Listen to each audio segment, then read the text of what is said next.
नमस्कार. आज बनवतोय हिवाळी लाडूचा आणखी एक प्रकार. अचूक प्रमाणासह पहिल्यांदा बनवणार असाल तरी देखील लाडू बनणार आहे अगदी परफेक्ट, चविष्ट आणि हेल्दी.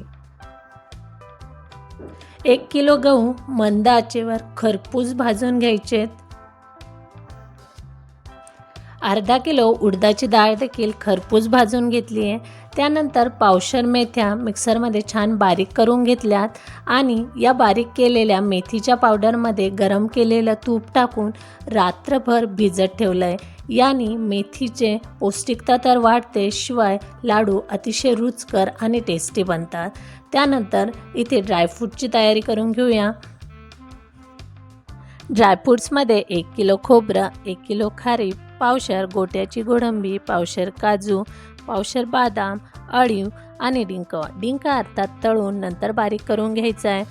डाळ व गव्हाचे जे पीठ आपण बनवून आणले त्यात हे सर्व साहित्य टाकून घ्यायचे.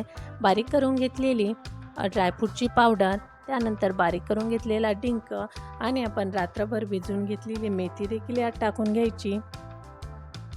इथे 1 किलो गव्हासाठी 1 किलो गूळ व 1 लिटर तुपाचा वापर मी केला आहे.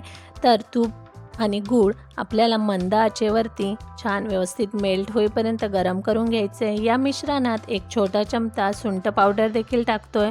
पावडरमुळे लाडूला चव तर छान येते, शिवाय सुंठ पावडरचे हिवाळ्यात खाण्याचे अनेक असे फायदे आहे.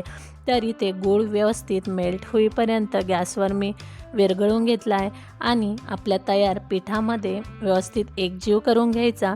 हे मिश्रण गरम असतानाच लाडू बांधून घ्यायचे.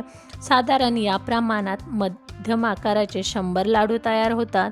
हे जर प्रमाण आणि साहित्य तुम्ही अचूक बनवलं तर लाडू अगदी परफेक्ट, चविष्ट बनतात, शिवाय हेल्दी तर आहेतच. तुम्ही पण नक्की ट्राय करा. तुम्ही बनवलेले लाडू कसे बनलेत कमेंट करून सांगायला विसरू नका. भेटूया पुढच्या व्हिडिओत. तोपर्यंत नमस्कार.